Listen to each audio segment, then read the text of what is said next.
that. I come from a family of proud Aggies, and they're proud for a good reason. A&T is not just the largest HBCU in America, but it's one of the greatest research universities in the world, home to one of North Carolina's leading centers for energy research and technology development. Every year, this premier university produces some of our nation's top engineers, the highest number of Black engineers in the United States, and prepares the next generation of leaders to confront the most pressing challenges we face, none more urgent than the climate crisis.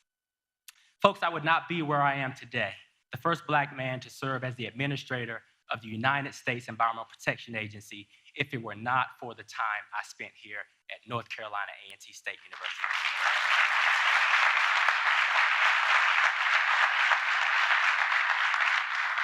So to the students here, know that you have the education, know that you have the tools, know that you have the ability not just to excel, but to be extraordinary.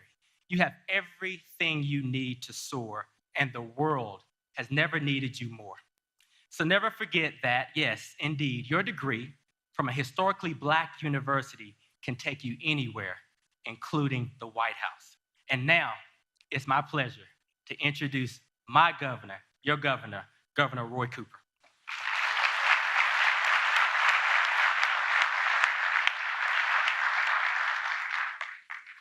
Well, thank you, Administrator Reagan.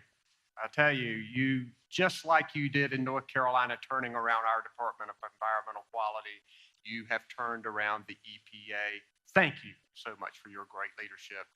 And I'll tell you, his son Matthew, 7 years old, right on the tarmac today, stepped right up and welcomed the President of the United States to North Carolina and jumped right in the car with him. Now that is leadership. We're excited to welcome President Joe Biden to Greensboro to highlight the investments he has helped us make in roads and bridges, in clean transportation and EV charging stations, in high-speed internet access, and in good-paying jobs that we're bringing to both rural and urban North Carolina. We are laser-focused on strengthening our economy, moving quickly toward a clean energy future, and recruiting even more great jobs.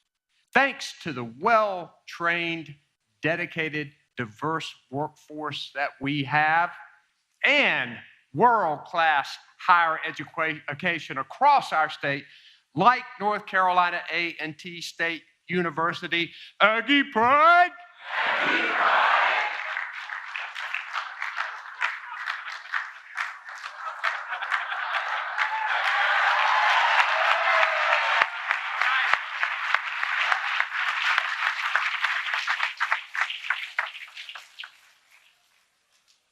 Yeah, I did it, Chancellor Martin. Yeah.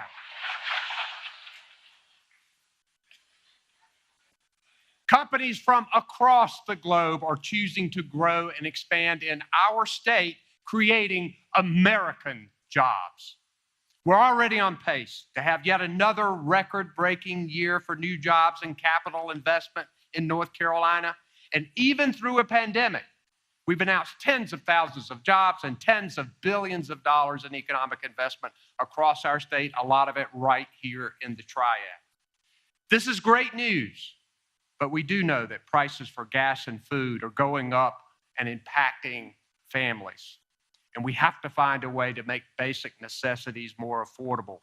One way is easing supply chain woes that make goods more costly. And North Carolina is helping. We've opened a new intermodal facility called the Carolina Connector, and we've upgraded our state ports to get goods from ship to shelf quicker. Both of these can reduce costs. President Biden understands the importance of bringing down consumer prices while strengthening our country's infrastructure and our economy. And we'll hear about his latest efforts today. Together, we can build an even stronger future for all North Carolinians and all Americans.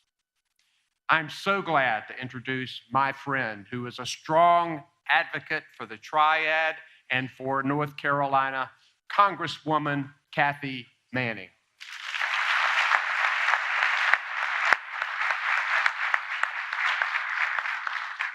Good afternoon. I am so proud to welcome President Biden to beautiful Greensboro, North Carolina, and to North Carolina A&T State University. And I am not going to compete with the governor and the way he said Aggie pride, so just imagine that an octave higher. I want to thank President Biden for his leadership and for making the trip here today to witness all the great things happening in the triad. In the last few months, our region has seen some very exciting economic announcements that will bring thousands of good-paying jobs to this area. These announcements have included advanced manufacturing jobs at the first Toyota automotive electric battery manufacturing plant in the country, at a Boom supersonic airline manufacturing facility, also the first in the country, that will add good-paying jobs to our innovative and growing aerospace industry, which will be headquartered at the Piedmont Triad International Airport. We've seen expansions to existing industries in our region, ranging from textiles to microchips that create American-made goods. These exciting developments are bolstered by the $10.4 billion investment in North Carolina's infrastructure that was made possible by the passage of the bipartisan infrastructure law, which I was proud to support. Since President Biden signed that bill into law, we've already seen investments in our community that are improving the quality of our roads and bridges, expanding access to broadband, and increasing electric vehicle charging infrastructure. Democrats are delivering on our promise to improve our nation's outdated infrastructure. And here in the triad, these investments are increasing the quality of life for residents, improving transit for local businesses, and creating jobs. I'm proud to welcome as my guests some of our community's great business leaders. These leaders run businesses that range in size from a few dozen employees to a few thousand. Our businesses are innovative. They provide good-paying jobs. And we in the Triad are proud to continue our strong history of manufacturing things for the American people. Throughout the pandemic, our businesses adapted to produce essential PPEs to keep our hospital and frontline workers safe, to overcome supply chain challenges, and to continue employing members of our community during times of economic hardship. They're all shining examples of the best of what North Carolina has to offer. As we stand on the campus of North Carolina A&T State University, I am inspired to think about the next generation of engineers and scientists and teachers and nurses and business innovators we are educating who will lead us into the future. And we have just met with some of those students, and they are extraordinary. I look forward to working with our president to bring down our costs so that our young people and people all across the triad can thrive. In Congress, I've introduced legislation to cap out-of-pocket costs for prescription medications to ensure that people can afford the medication they need to stay healthy. I've supported an increase in Pell Grants so more students can afford higher education. I've supported funding for more apprenticeship programs and community colleges so our students can gain the skills they need for the good jobs we already have and the jobs we will grow in this area. And I've advocated for creative solutions to lower the cost of essential goods such as gas and groceries. Early in the pandemic, I asked President Biden to sign a Buy America executive order so that our local manufacturers could continue employing our local residents while adapting their businesses to meet our nation's PPE needs. And I'm glad to say that President Biden did sign that executive order, and it has resulted in continued growth of American manufacturing. Since then, I have supported passage of the America Competes Act, which will create jobs, strengthen American manufacturing, sharpen our technological edge, and make strategic investments in our nation's future. I have 2 amendments included in the Competes Act to help American businesses attract the best and the brightest talent, to bolster HBCUs like North Carolina A&T, to also help minority-serving institutions, tribal colleges, and American manufacturing. And I was thrilled to bring more than $16.4 million in community project funding to our community that will help us with projects ranging from a new 911 dispatch system to electric buses, to access to the internet in underserved areas, to summer tutoring programs that will help our students who experienced learning loss during the pandemic. I will continue to work with President Biden and my colleagues in Congress to invest in our communities, to lower costs for working families, and to create jobs here at home. Once again, I want to thank President Biden for his leadership and for allowing me to be here today to highlight some of the many reasons that I am proud to represent this community in Congress. The future is bright in Greensboro, North Carolina. Thank you all.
Please welcome North Carolina Agricultural and Technical State University student Malcolm Hawkins.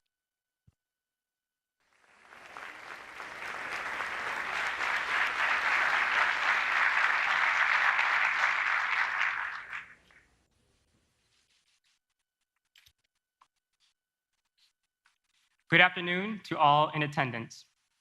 My name is Malcolm Hawkins, and I'm a senior electrical engineering student here at North Carolina Agricultural and Technical State University. I'm truly honored to welcome President Biden to this illustrious institution. When I made the decision to attend North Carolina A&T, I was excited for the journey to come. I look forward to learning as much as I could so that I would excel upon graduation. After being on campus for 4 years, I can certainly attest to the excellent education that an HBCU provides. I've been taught by dedicated professors and mentored by individuals who saw my potential to positively impact this world. I've interned at 4 different companies, participated in and won a national competition, and traveled abroad. This and so much more is possible by investment in HBCUs. North Carolina A&T graduates the highest number of African-American engineers, and they go on to have successful careers in government, industry, and academia. There is always a need for problem solvers who can tackle the most difficult issues, including those involving the economy, and HBCUs prepare students for the challenge. The key to this preparation is innovation, whether that's through our many centers of excellence or the new Harold L. Martin Senior Engineering Research and Innovation Complex. A&T students, regardless of major, graduate with the skills needed to transform their respective fields. Needless to say, as I graduate next month, I feel fully equipped with the knowledge I need to excel in all aspects of my life. I'm excited to see HBCUs continue to rise in prominence, and I can't wait to see how they impact America in the future. With that, please give a warm welcome to the President of the United States, Joe Biden.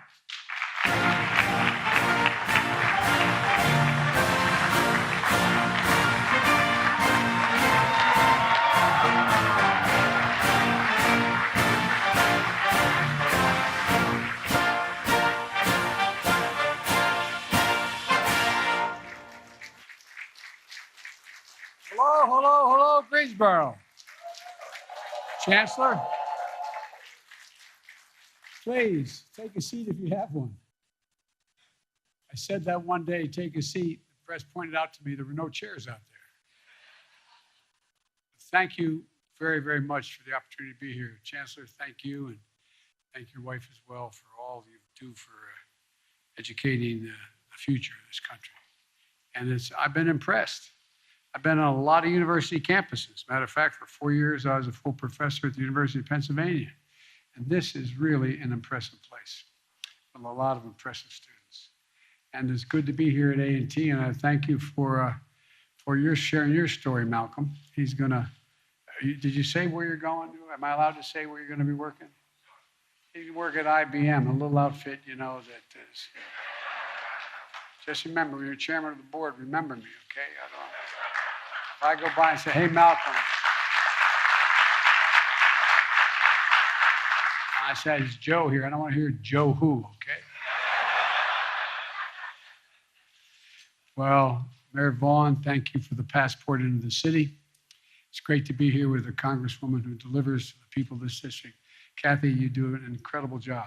You really do. You really do. My dear friend, Congressman G.K. Butterfield. What did I see here? There you go, man. Stand up. I want you to stand up. This guy,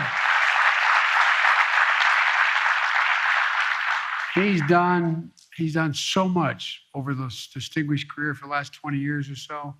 I wish you weren't leaving, pal. I wish you weren't leaving, but I understand. And but thank for all you've done. And Congresswoman Alma Adams, where's she? There you are. I see the hat. What am I talking about? Alma, how are you? You're the best. Thank you for all the hard work delivered for HBCUs, not just this one, but all across the country. Thank you, thank you, thank you. And your outstanding governor, one of the best governors in the entire United States of America. I say that without reservation. Governor Roy Cooper. Roy has proven himself to be, not a joke, one of the finest governors in the nation. He's displayed so many talents. He's deployed funding for American Rescue Plan to deliver debt-free community college for young people in North Carolina. He's delivered high-speed internet in rural communities. He's delivered well-deserved raise for teachers and first responders. And thanks for making a difference for the families here in North Carolina, Governor. You're setting an example across the country. Thank you. And look, you can cheer. It's all right.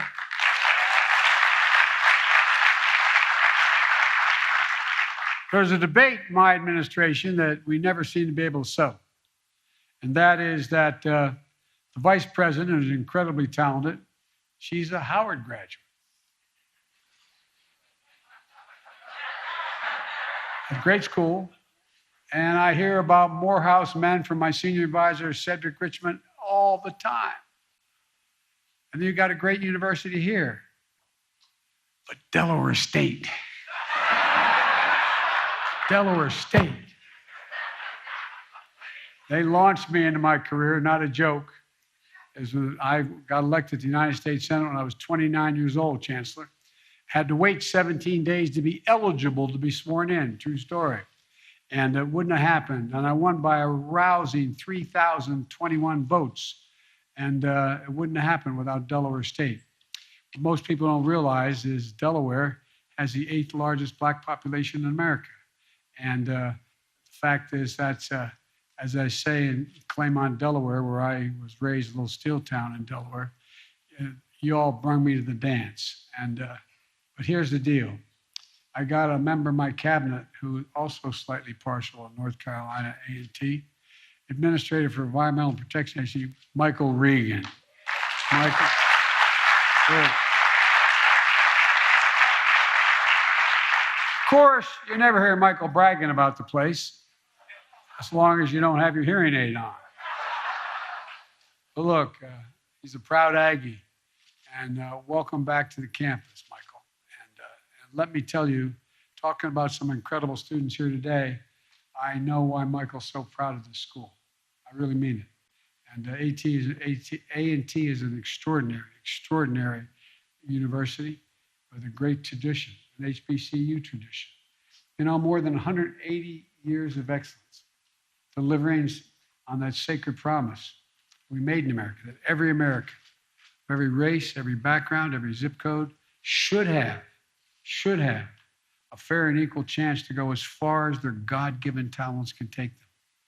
And you're providing that here, Chancellor, because there's so many great professors here, and the program here is so strong.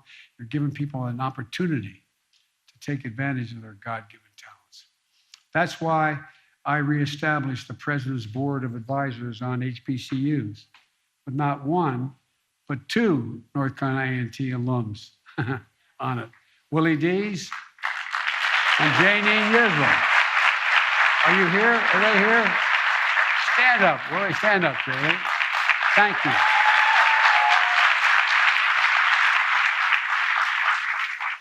And also includes a proud North Carolina native, an NBA star, Chris Paul. He's on it. By the way, he's a hell of a ball player.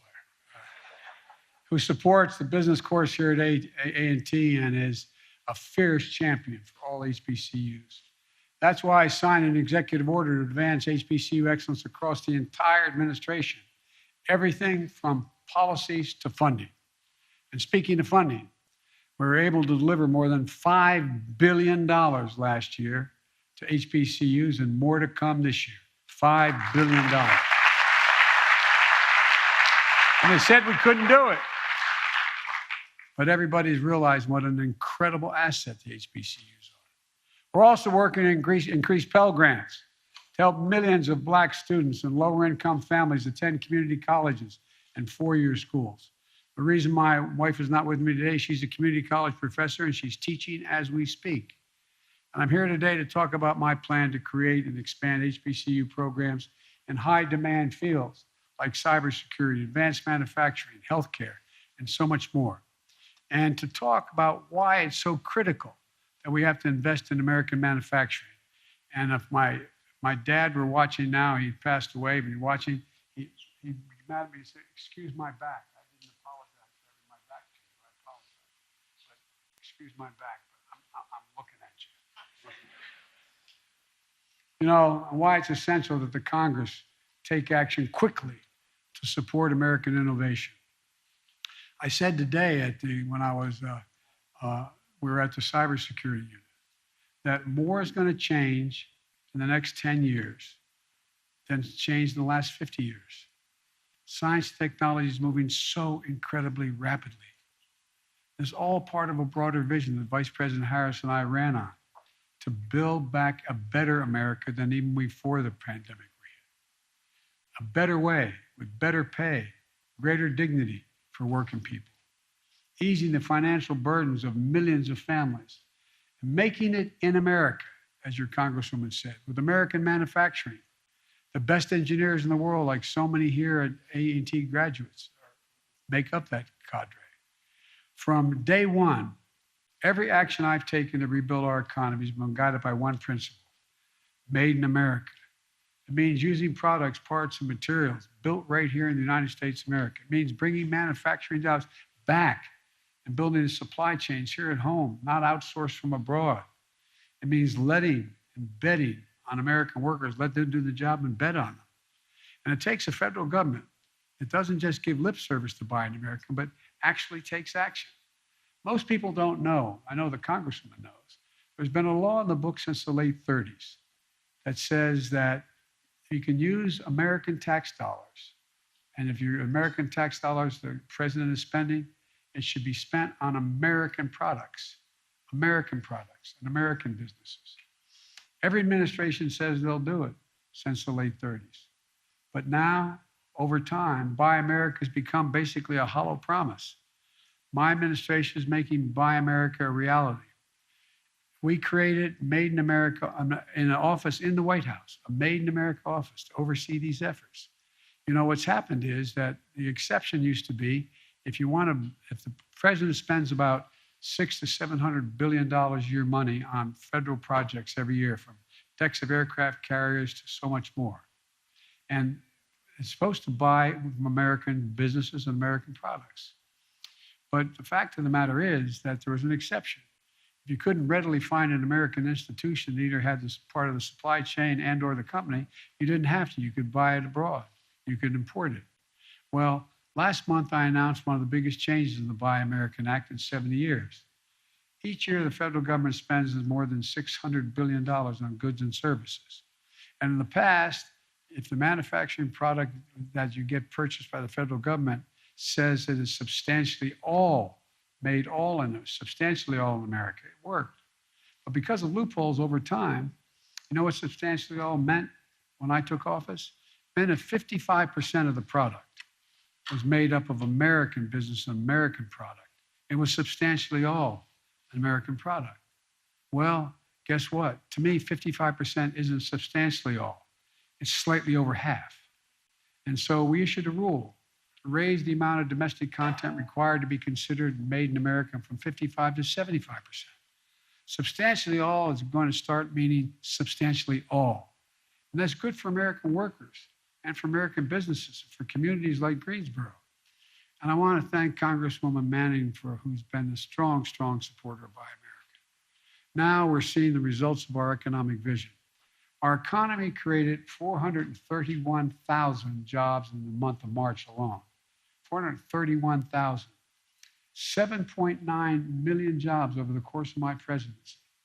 More jobs in the 14 months I've been president than any president ever created in American history. Unemployment at 3.6%. It's down from 6.4% when we took office 14 months ago. It's the fastest decline in unemployment to start a president's term ever recorded. North Carolina, thanks to the American Rescue Plan and the leadership of Governor Cooper, has added 194,000 jobs in the last 14 months. 194,000 jobs. Good job. That's 67,000 jobs ahead of where this state was before the pandemic hit. And unlike the past recoveries, this time around with the American Rescue Plan, we made a choice to bring everyone along. So not only has unemployment rate dropped at a record pace here in North Carolina and across the nation, but Black unemployment fell by more than 30%. More than 30%. Hispanic unemployment fell from nearly 9% to 4.2% in the year 2021, the fastest single drop ever recorded. We had the largest one-year drop in long-term unemployment ever recorded in American history. Look, folks, as the child tax rate, we've seen the lowest child poverty rate ever projected, an estimated nearly 40% decline in child poverty. The lowest number of home foreclosures ever recorded. A record low credit card delinquencies because families have more money in their pockets to pay their bills. The list goes on. All told, this economy grew by 5.7% last year in 2021, the fastest growth in 40 years. And in the process, doing all this, we still cut the deficit last year by $350 billion, just last year alone. And by an additional $1 trillion this year if the budget goes through. So folks, don't tell me this trickle-down idea is the only way to grow an economy. We're actually lowering the deficit, not increasing it. And after a long, tough stretch, Americans are back to work. Our economy has gone from being on the mend to being on the move. Now, I know that we're still facing challenges of high prices, inflation. I grew up in a family where when the price of gasoline went up at the pump, it was a conversation at the kitchen table with my dad. Putin's invasion of Ukraine has driven up gas prices and food prices all over the world. Ukraine and Russia are the 1 and 2 largest wheat producers in the world. We're number 3. They're shut down. We saw that in yesterday's inflation data. What people don't know is that 70% of the increase in inflation was a consequence of Putin's price hike because of the impact on oil prices. 70%. We need to address these high prices, and urgently, for working folks out there. And that's part of why what I'm going to talk to you about today, why it's so important. When we build more in America, we increase economic capacity, and ultimately it helps lower everyday prices for families. That's what we're starting to see. Look around. American manufacturing is coming back. Once again, we're seeing the pride that comes from stamping a product made in America. Companies are choosing to build their new factories here in America. When just a few years ago, as you all know, that wouldn't have been the case. They would have built the factory overseas. Intel is building the chairman of the board of Intel asked to come and see me a little over a month ago. He's building a semiconductor mega site just outside of Columbus, Ohio, investing $20 billion. And by the way, we invented this little thing we call about the size of a fingertip. And guess what? Every advance in it is because of us. We don't make them anymore here. You go to Taiwan and other places to get it. Up to 8 state-of-the-art factories are going to be in one place that Intel is building.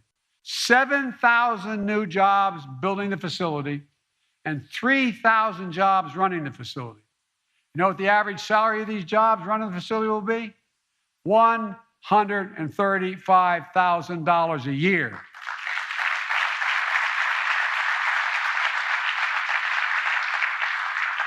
Making computer chips the size of a fingertip that power the world in our everyday lives. Smartphones, internet, technology that doesn't even exist today. If Congress passes the Bipartisan Innovation Act, what the Congresswoman talked about, and it's on my desk, puts it on my desk right now, Intel is ready and they've committed to add, in addition to the $20 billion, $100 billion more. $120 billion in one site. That's just the start. And Intel alone, we're seeing it right here thanks to the leadership of Governor Cooper and Congresswoman Manning. In last year's Thomas built buses at High Point, which I went down to see. It's incredible. What you all are doing is really incredible. They got the largest order to date in North America to build electric school buses, electric school bus fleets, which Administrator Regan can tell you will mean hundreds of thousands of our children will no longer be inhaling exhaust from diesel school buses. And they function and they roll. Volvo Trucks, with their research and development headquarters here in Greensboro, got the largest commercial order ever for electric trucks. And just a few months ago, Toyota announced it will invest $1.3 billion to build a new electric battery manufacturing plant right here in Greensboro. And folks, you know what that also means? Not just the factory, but the IBEW is going to be putting in 530,000 charging stations throughout America. 530,000. And when this plant comes online, it's going to produce enough batteries to power 800,000 vehicles per year with room to grow. It's going to create 1,750 good-paying jobs right here in the Greensboro community. And folks, by the way, you know, it's not just, there's a lot else happening if I can divert just a second here. I had Mary Barra, the chairman of the board of General Motors. Remember when about 10 months ago, she was suing the state of California for having a higher standard required for gasoline, have to go more miles per gallon? She was suing them, saying you can't do what the federal government hadn't done. Well, guess what? We had a long talk. No, I didn't know. I mean, it was her idea, not mine. But we had a long talk. Guess what? She decided not only did she drop the suit, but they're going to have 50% of all the vehicles made at General Motors electric vehicles by the year 2030. And guess what? Then Ford came along. They did the same thing. They're investing billions of dollars, 1.7. I mean, this is a major fundamental shift that's taking place. And America's finally deciding to catch up and lead it instead of being outpaced by China and other countries. All told, thus far, we've created 365,000 new manufacturing jobs in America just last year. That's the best year for U.S. manufacturing in the last 30 years. And even you students who are younger, how many, when you're coming up and hear your parents talk about manufacturing is dead in America? It's not going to happen in America. There's not a thing, not a single thing America cannot do. Not a single thing where we can't outcompete the rest of the world. I mean it. Not a single thing. We set our mind to it. Good paying jobs, jobs you can raise a family on, jobs that can't be outsourced. Announcements like these don't happen in a vacuum. They require investments. We know what happens when we stop investing in the future and the places like Greensboro. We really do. You or your parents remember what it felt like when industries like the textile industry started to decline. Delaware used to be a great textile state. It all evaporated. Good jobs lost over time. Well, guess what? What it did to families, what it did to neighborhoods was consequential because we stopped investing in our future for a while. We stopped investing in our people. I got criticized when I kept saying we're going to invest in the American people. Decades ago, we used to invest 2% of our gross domestic product in research and development. 2%. And we led the world. Today, we invest less than 1%. The United States of America used to be ranked #1 in the world in investing in the future. Now we're ranked number 9 in research and development. The United States of America. China was number 8 3 decades ago. Now it's number 2. Other countries are closing in fast. We can and we must change that.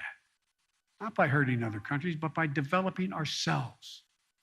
We have a great opportunity ahead of us with the Bipartisan Innovation Act I mentioned, which is going to provide $90 billion in research and development, STEM education, manufacturing, all those elements of the supply chain that we need to produce end products right here in America. If I told those of you who are closer to my age in the audience, if we told your parents that we'd be here, they'd look at it like we were crazy. What do you mean? We're the leader in the world. Not so. Congress needs to get this bill to my desk as quickly as possible. Our economic strength is on the line, and national security as well is on the line. Companies are ready to invest in America, in American communities, in American workers, but they need to see that their government is capable of investing in our future. Other countries are racing ahead, but we can't afford to wait. So Congress, get this bipartisan bill to my desk. North Carolina needs it. America needs it. And let's meet this moment together. That's exactly what we did when we passed the bipartisan infrastructure law, which we worked like the devil on. Our infrastructure used to be rated the best in the world again. Now we rank number 13 in the world. Bridges, roads, etc. Rank 13. Why did we develop so fast, so well? Where are you going to build your factory? Near a port that can get everything that you manufacture and get everything out to the rest of the world quickly? Or something that takes 2 weeks or 3 weeks to get it there? It's all about speed. We can't compete for the jobs of the 21st century if we don't fix our infrastructure. But now, thanks to the infrastructure law, we're turning things around in a major way. We've already announced billions to improve the more than 3,000 airports in the 50 states that need serious help. I'll digress again for just a second. I was out when I was vice president at O'Hare Airport, and I was trying to get onto the Air Force Two and going up an escalator, and had a sign at the top, out of order, will be fixed in 2 weeks. Not a joke. The United States of America, one of the busiest airports in the world, fixed in 2 weeks. And I got in trouble because I said, if I took you into O'Hare Airport blindfold in the middle of the night and took you into one of China's airports blindfolded in the middle of the night and said, where are you, China or the United States? You'd probably think the Chinese airport was ours because it's so modern, so different. Well, this year, $92 million is available to North Carolina alone to upgrade your airport infrastructure. $92 million. We're modernizing highways, roads, bridges, ports. And this year, North Carolina is going to receive $1.4 billion in funding for roads and bridges, another $99 billion dedicated to funding for bridges that are in disrepair. Folks, we're also building a national network of electric charging stations I mentioned earlier for vehicles powered by these batteries and are going to manufacture here in Greensboro area. And this year, North Carolina's eligible to receive nearly 16 million in electric vehicle charging stations. We're also getting rid of poisonous lead pipes that are in 10 million homes in America and 400,000 schools and daycare centers. And there's serious brain damage, not a joke. So kids and families can have clean drinking water. And this year, North Carolina will receive $199 million for clean water because of that man right there, the governor. And folks,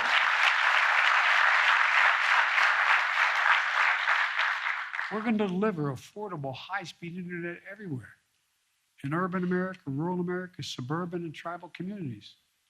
So moms don't have to do this. I wonder if you ever thought this would happen in America. Remember 3 months ago when schools were still shut down? Showing pictures of moms and dads driving to the parking lot of a McDonald's so they could connect the internet so the kid could do their homework? Not a joke. Not a joke. What the hell's going on here? All these investments in infrastructure, research, and development, and making it in America are really about one thing: empowering more communities to do what you're doing here in Greensboro, transforming yourself into a city of the future, not the past, where instead of shuttered factories, we're building clean energy technology that's going to power the future in America and around the world. Helping America achieve true energy independence by creating good jobs and fighting for climate change. And if we continue this, we're not only going to be investing here, but we're going to export billions of dollars worth of product for the rest of the world. One of the proposals I have I won't go into now is a Build Back Better world. So all those countries in Africa and Latin America and the Middle East who don't have the capacity to make it better for themselves. We cut down all our forests, we're doing fine. Guess what? We're part of the reason for the global warming. A lot of poor countries. Do you realize one of the greatest carbon sinks in the world, absorbing carbon from the air, is the Amazon? The Amazon absorbs more pollutants, more carbon into the soil and the water in the Amazon than are emitted in the entire United States in 1 year, every year. But they don't have the money. But what they want to do, they want to level it so they can farm it, they can produce things on it and use up that sink. You know, and even reinventing the legacy industries that Greensboro has been built on is a possibility. The 21st century smart textiles, they use chips and sensors to do things like regulate temperature in a garment. State-of-the-art facilities that make high-quality furniture. Above all, you're making Greensboro a place where the future is being written, not a joke. The future is being written, where students at great schools like A&T and other local universities and your incredible community colleges can lead learning, cutting-edge skills in state-of-the-art facilities, partnering with local employers. So look, so they can get out, help America lead the way on robotics and cybersecurity and so much more. And see that success reflected back home in their communities, not just in Greensboro, but across the country. so families can have good paychecks, good homes, great futures. My dad would say, my dad was a very well-read man. His greatest regret was he never got to go to college. And my dad used to say that everybody deserves just a little bit of breathing room. Just a little bit of breathing room. I was raised in a 3-bedroom split-level home when we moved down to Delaware when coal died in Scranton and jobs were gone. And with 4 kids, a grandpop, and my mom and dad. And I remember one day, you could always hear when Dad was restless in the room. I asked Mom on the way to school, what's the matter? He said, honey, Dad's company they said, no more health insurance. No more health insurance. Not only deprives a woman or a man of their health, but of their dignity. Their dignity. Look at their child, their husband, their wife, who needs help and can't get the help. One of the things we're trying to get done in the Congress is to pass legislation that won't raise taxes a single penny for anybody making less than $400,000, and above that it'll only be a smidgen for dealing with insulin. You got 200,000 kids with type 1 diabetes. They don't get their insulin. Many of you may know somebody, or you may have type 1 diabetes. You need the insulin. It costs $10 a vial to make. Average price, $646 a month. Not only imagine what happens when you don't have that money because you don't have the insurance or the cash. Imagine being a parent, looking at your child with type 1 diabetes and know there's not a damn thing you can do. Deprives you of your dignity, takes everything away from you. Well, guess what? For little or nothing, we can limit that price to $35 a month and they'll still make 350% profit. Folks,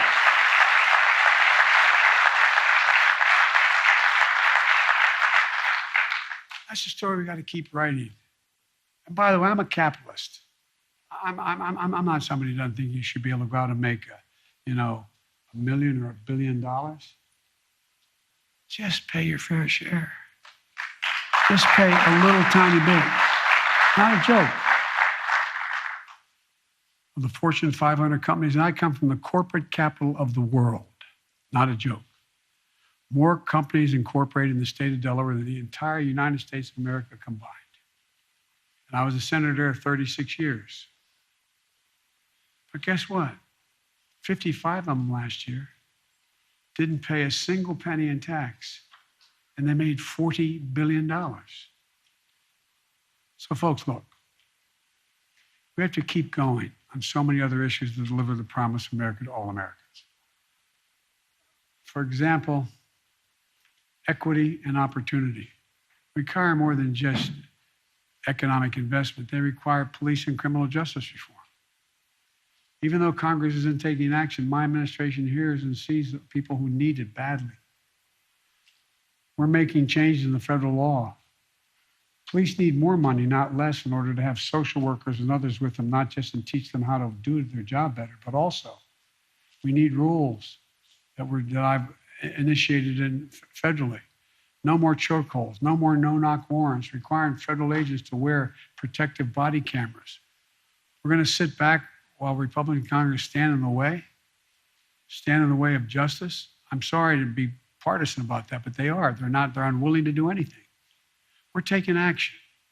Today, my administration has also released the first ever equity action plan, laying out more than 300 concrete commitments to tear down the systematic barriers that have been allowed to fester for far too long in America.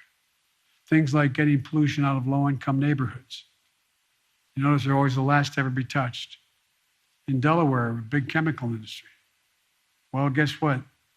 The corridor that we run down, going down the state, the fence line communities, the cancer rate, we have one of the highest cancer rates in America. Why? Because all these poor communities live near these stationed near these places. When I was growing up in Claymont, Delaware, not a joke, we lived right on the Pennsylvania border. It was a steel town. More oil refineries in Marcus Hook, Pennsylvania, the bend of the Delaware River than anywhere, including Houston. Guess what? When it got to be fall, I was in 4th grade, and there got a little frost. My mom would get in the car to drive me to school, which was only 3/4 of a mile away, but it was on a highway. Turn on the windshield wiper, there'd be an oil slick on the window. That wouldn't have happened where I live now in a nice neighborhood. Never happened. Making sure the minority-owned businesses can access capital they need to grow. So no community is locked out of opportunity. Look,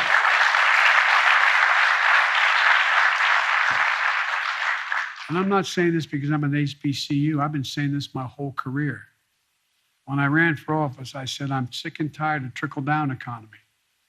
I'm about building from the middle up and out. Because when the middle does well, everybody does. The poor have a way up, and the wealthy do very well. The bottom line is this. The United States is in a position to outcompete the world once again. We have an incredible opportunity ahead of us. We still face tremendous challenges.